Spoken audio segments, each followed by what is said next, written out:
sering tegaskan dalam berbagai kesempatan, tidak ada manusia bodoh. Hanya di lagu manusia bodoh itu. Yang ada itu barangkali lingkungan yang tidak kondusif dalam mengeksplorasi pengetahuan yang bersangkutan, potensi-potensi ilmunya. Ya, cara mengajar yang tidak tepat, ya, guru yang kurang tepat dalam mengajarkan, kurang sabar. Ya, pun demikian lingkungan yang tidak kondusif ketika orang-orang ini berusaha menggali potensi pengetahuannya. Yang ingin saya katakan yang pertama, ilmu itu anugerah, potensi itu sudah ada, sudah tertanam. Jadi manusia itu mau jadi apapun itu peluangnya dahsyat, besar. Ya, memorinya luar biasa. Bahkan ada penelitian dulu, ya, di barat bahkan ada yang menyebutkan di University of California.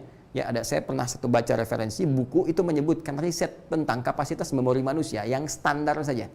Ya, yang paling standar itu 100 juta gigabytes. Ya, 100 juta gigabytes.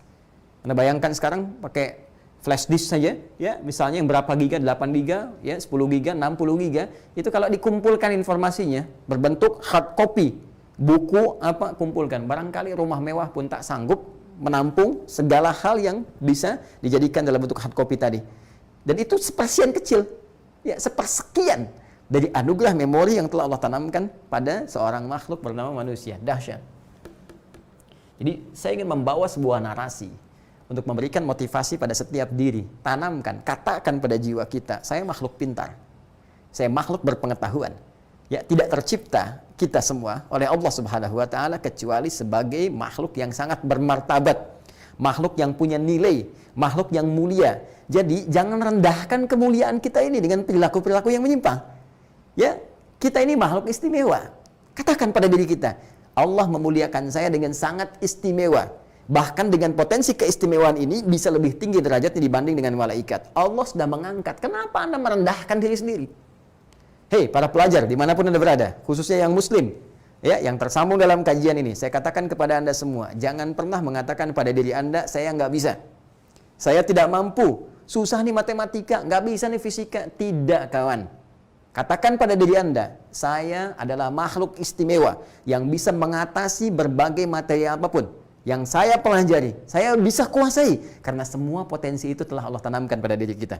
Keyakinan membangun sebuah kekuatan yang akan memberikan transformasi pada diri kita untuk jadi manusia yang istimewa dengan tindakan-tindakan yang nyata. Catat itu. Ya. Jadi ini poinnya. Hanya bedanya karena kita bukan nabi. Ingat, kita bukan nabi. Ya. Fitrah kenabian tidak kita miliki. Awas hati-hati.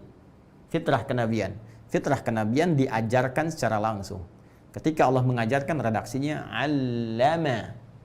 Kita hanya memiliki potensi pengetahuannya ditanamkan oleh Allah dalam jiwa kita. Tinggal sekarang persoalannya bagaimana menggali potensi ini sehingga keluasannya bisa kita dapatkan, kedalamannya bisa kita raih. Caranya adalah dengan menggali seluruh ini dalam bentuk turunan kata ini. Allama, mengajar. Ya, sifatnya disebut ta'lim. Di ta'lim itu mengajar sebetulnya, bukan belajar. Ya, ingat, mengajar. Yaitu sifatnya, masdarnya dari kata 'allama yu'allimu ta'lim. Jadi kalau Anda mau ikut belajar, jangan katakan mau kemana, mau ta'lim dulu. Itu Anda mau ngajar dulu. Yang benar dari ta'allama. Jadi kalau ini 'allama, maka untuk yang belajar menggunakan ta'allama. Ya, ada ta'nya di depan. Ta'allama ya ta'allam. Ya, fahuwa muta'allim, orang yang belajar. Jadi, untuk bisa kemudian mendapatkan raihan potensi ini, semua mesti digali. Jalurnya ta'allum. Belajar. Ta'allum, belajar. Karena itu, petunjuk Nabi SAW, yang dengan itu seluruh sahabat bertransformasi dari manusia-manusia yang tadinya disifati dengan diksi yang sangat luar biasa, buruk. Ya, kalimat jahiliyah. Perilakunya jauh dari nilai-nilai kemuliaan, tiba-tiba bertransformasi menjadi khairu ummah. Ya, dengan apa? Dengan cahaya Al-Quran. Tapi apakah seketika Al-Quran turun langsung jadi khairu ummah? Tidak. Belajar dulu mereka. Belajar dari Nabi yang dipilih oleh Allah mengajarkan secara langsung. Mereka belajar dengan tekun, dengan sungguh-sungguh. Karena di sini tak di sini diantara maknanya menunjukkan kesungguhan. Nanti banyak ya makna tak yang menjadi awalan dari sebuah kalimat di bahasa Arab. Nanti di ilmu sharaf ragamnya, di antara maknanya nanti ada menunjuk pada kesungguhan, keseriusan.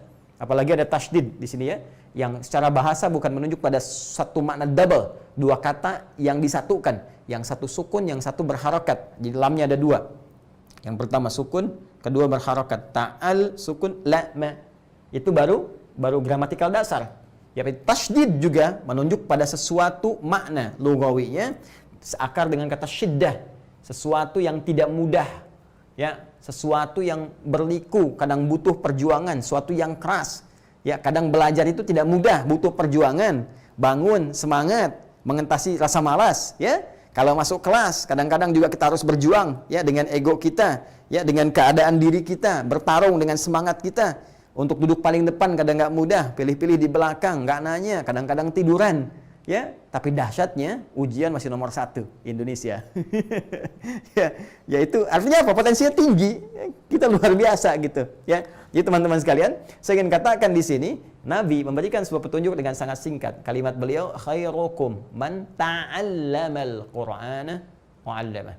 Ya, yang terbaik di antara kalian adalah orang yang mampu mengeksplorasi, menggali dengan sungguh-sungguh, ya. Hadapi segala tantangannya, tetap semangat, ya. Mereka berhasil menggali makna-makna Al-Quran dengan sungguh-sungguh, semangat, tantangan tidak mudah, datang belajar kepada Nabi, ada ancaman, intimidasi, bahkan tidak sedikit yang dieksekusi, tapi hasilnya apa? Hasilnya abadi terpatri hingga kini, dengan nilai-nilai kebaikan yang melegenda. Sampai dengan saat ini kita bisa mengambil manfaatnya.